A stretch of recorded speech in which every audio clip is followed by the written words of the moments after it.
Hello दोस्तों, आज मैं आपके अपने इस चैनल पे आप सबका स्वागत करता हूं।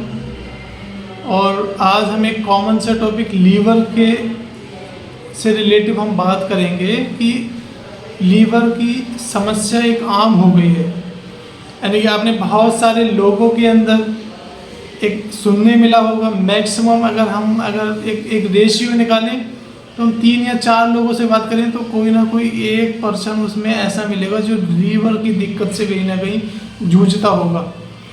और इससे होने वाली बहुत सारी ऐसी बीमारियां, जैसे अगर कभी दिक्कत है तो जॉइंटिस यानी कि पीलिया की समस्या, हमारे खाने में यानी कि डाइजेशन की भी प्रॉब्लम हो सकती है। और बहुत सारे ऐसे मिनरल्स जो होते हैं हमें डाइजेशन नहीं होते तो हमें एनीमिया की भी प्रॉब्लम हो सकती है।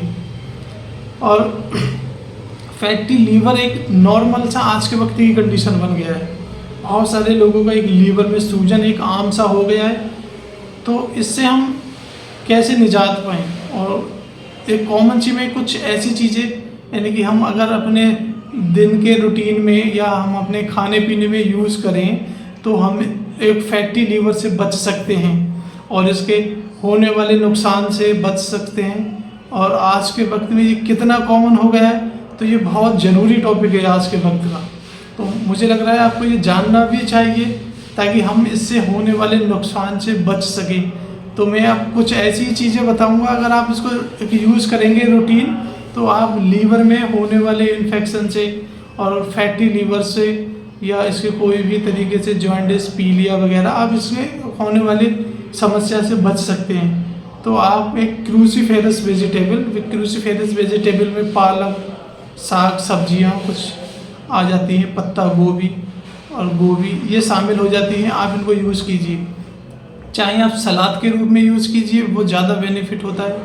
और कुछ लोग पका के यूज़ करते हैं, वो भी बेनिफिट है। लेकिन सलाद के रूप में यूज़ करना पकाने से ज़्यादा बेनिफिशियल है। ये हमारे लीवर में एक डिटॉक्सिफिकेशन का काम करते हैं। यानी कि फैटी लीवर में अगर आपकी दिक्कत है तो ये कहीं ना कहीं हमें एक इससे निजात पा सकते हैं। तो कोशिश करें अपने सब्जियों में क्रूसीफेरस वेजिटेबल को शामिल करें। इसके अलावा स्प्राउट्स में कुछ चना आते हैं कि स्प्राउट्स में अनाज वगैरह आप इसको यूज़ करें और फैटी लीवर का भी आप इसमें समस्या से इससे निदान पा सकते हैं।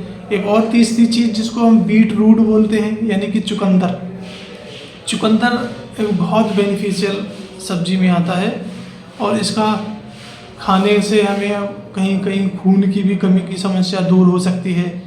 और एक बहुत सारे लीवर में होने वाली परेशानियों से भी बच सकते हैं। आपके लीवर में अगर सूजन हो रहा है तो उससे भी हम बच सकते हैं। कहीं ये चुकंदर भी एक हमारे लीवर को एक डिटॉक्सिफाई करने का काम करता है। तो चुकंदर को भी अपनी सब्जी में शामिल कीजिए। ये भी कहीं ना कहीं आपके लीवर के एक हेल्थ के लिए एक ज़रूरी प्रोडक्ट है। इसके अलावा एक गार्लिक आता है, गार्लिक मतलब लहसुन। अब लहसुन को बहुत सारे लोग यूज़ नहीं करते हैं, लेकिन लहसुन के अंदर खासियत ये होती है कि हमारे कोलेस्ट्रॉल को कम करने में एक हेल्प करता है। और कोलेस्ट्रॉल को कम करने से हमारे हार्ट में भी एक बेनिफिट होता है। इसके अलावा अगर हम लहसुन को खाली पेट यूज़ कर रहे हैं अगर, तो हम खाली पेट को 2-1 कलियां हम कह सकते हैं ले लें और उनको बारीक बारीक तोड़ के 10 मिनट तक करीब छोड़ दें।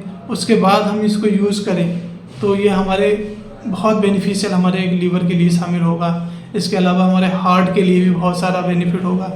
और एक और आता है, इसके अलावा हम दूसरी एक और सब्जी में आता है लेमन, यानी कि नींबू।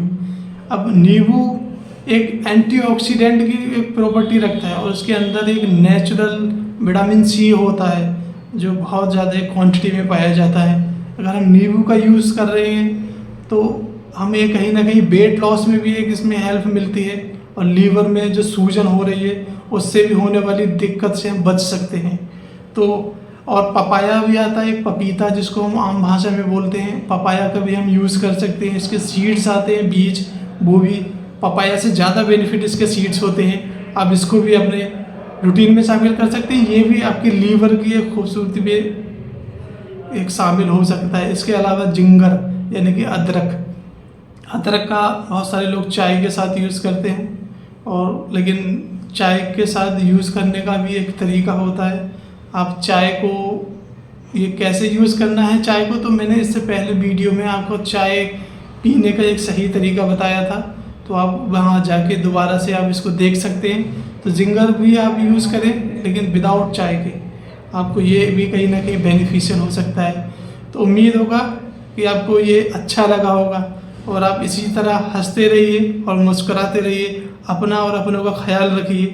तो इसी उम्मीद के साथ मैं आपसे आज विदा लेता हूँ। Thank you.